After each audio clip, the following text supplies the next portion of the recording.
Hi, and welcome to our candidate interview session. Today, we are going to be interviewing Dr. Gavin Clarkson. He is a United States Senate candidate. And welcome, Dr. Clarkson. Would you please tell us a little bit about yourself today? Well, first of all, thanks for doing this. My name is Dr. Gavin Clarkson. I'm the conservative Republican candidate for the open United States Senate seat here in New Mexico, and I'm an endangered species. I'm a Christian, conservative, pro-life, pro-gun, pro-Israel Republican college professor. And I was President Trump's Deputy Assistant Secretary for Policy and Economic Development. And unlike Elizabeth Warren, I actually am an enrolled tribal member. And so I appreciate y'all giving me the chance to reach out to the folks there in Lee County, because I did supervise a multi-billion-dollar oil and gas portfolio when I served as President Trump's Deputy Assistant Secretary. So oil and gas is critically important to New Mexico's survival. It's very important to me as well. Okay, thank you so much. Okay, our first question for you then is, what would your policy be on border security? Well, I live here in Doña Ana County, which actually borders the Mexican border, and I have basically four primary components to my border policy. Number one is build the wall.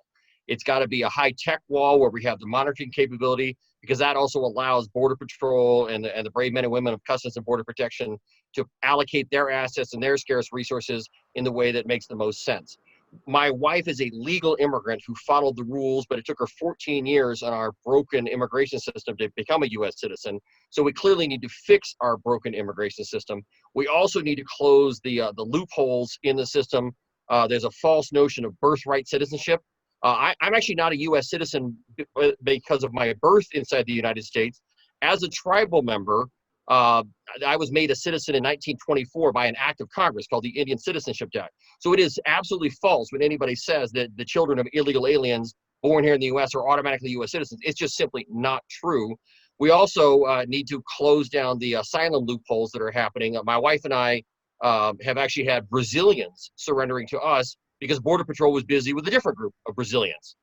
So the fraud that's going on our border every single day. Now, fortunately, we've been able to reduce that, and that's a bright lining behind the coronavirus, is that we have been able to close down our southern border and eliminate the asylum fraud that was happening here in Las Cruces. This time last year, we were getting 2,000 illegal aliens dropped on us every week just in Las Cruces.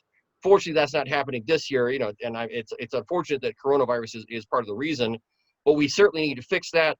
But we also need to figure out a mechanism to make our immigration system work better for the American economy. We need to have an immigration system that is focused on American economic prosperity, not some random visa lottery that tries to placate the radical left's sense of virtue signaling.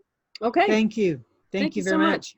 So question number 2 is, what would your energy policy be for the future of our country? Well, number one, as I mentioned, I did supervise a multi-billion-dollar oil, gas, coal, and mining portfolio for President Trump when I served as the Deputy Assistant Secretary for Policy and Economic Development. And as we know here in New Mexico, a massive chunk of our state budget is dependent on oil and gas revenues. So I would start by rolling back a whole host of regulations that interfere with energy development here in New Mexico. 2/3 of New Mexico is federal land. And so we need to be able to continue the American energy dominance that I was part of in the Trump administration, because for every one regulation we put forward, we rolled back 22 regulations. And we need to continue that deregulation process, not just in oil and gas exploration, but we also need to include that deregulation for all of the businesses that support the oil and gas industry. That would be the oil field services companies and everything like that. We need to make business in the energy sector less a function of excessive federal regulation and more a function of what is in the best interest of job creators. And the energy sector is a primary example of where we can create jobs in New Mexico. And it doesn't have to be college. I'm a college professor. And I can tell you that more than half of what we teach in universities is totally useless. But if you go to Southeast New Mexico, when the oil fields are in full bloom, you can walk out with a high school degree and a willingness to work hard and get a 6-figure income within a couple of years. Because every economy needs people who can build and fix and make and raise things. Even though I'm a college professor, I also teach vocational education at the College of Energy up in Farmington. And so I know y'all are down in Lee County, y'all, Chavez, and Eddy County are the three primary counties that are driving the state's economy. But we don't want to forget about that San Juan County. You know, that's the fourth oil and gas county in the state. And we need to have a U.S. senator who not only is in favor of increased activity in the energy sector, but actually understands how to do it. And I think I demonstrated that during my time in the Trump administration. Okay, great. Thank you. Okay, so our next question is that the Affordable Health Care Act has not been working very effectively for most Americans. How would you remedy this situation?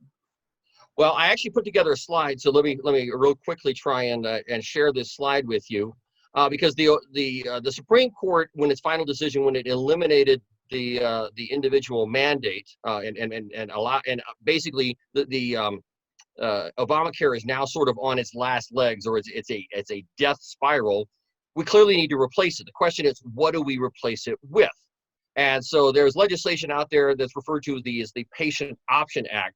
But basically what that is trying to do is create market-based solutions to the healthcare situation. So first thing is, we need to allow patients to purchase health insurance across state lines. We need to create competition so that if for whatever reason the best healthcare plan for an oil field worker in Hobbs or in Lovington or Jowl happens to be from a company in Midland, why wouldn't they be able to take advantage of that healthcare plan?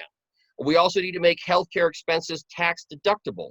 That's a bigger, unfortunately, as costs have increased, that's a bigger and bigger chunk of most working families that eats up a bigger chunk of their income, and we need to fix that. We also need to expand healthcare savings accounts and allow you to contribute to those tax-free, because that allows you to have sort of a catastrophic protection in case something bad happens. We need to reform Medicare to make it a market-based system. And we also need to expand the capability of individuals to keep their health insurance if they leave their job.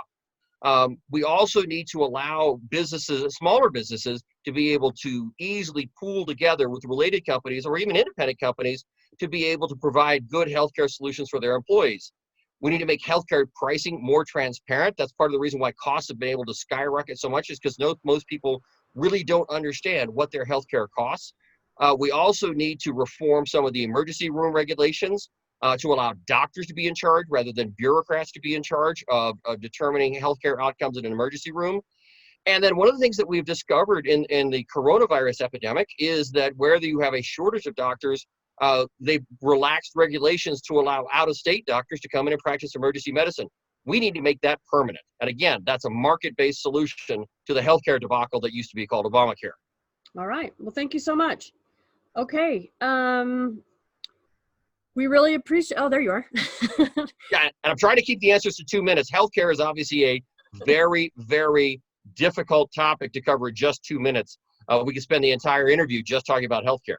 Yes, sir. No doubt. Well, we really appreciate you taking your time to visit with us this evening, and we look forward to seeing you on the campaign trail. If you'd once again state your name and the race that you're running in, please. Yeah, this is Dr. Gavin Clarkson, and I'm running as the conservative Republican for the open United States Senate seat here in New Mexico. And I've been endorsed by Gun Owners of America as the strong Second Amendment candidate. But I'm also the only one with an economic plan to create jobs in New Mexico. I have a plan to bring $2 billion of economic stimulus to New Mexico that won't cost the taxpayer a single dime. It's been endorsed by conservatives like Grover Norquist and Americans for Tax Reform, but it's also been endorsed by every single tribal leader here in New Mexico. So it's got bipartisan support.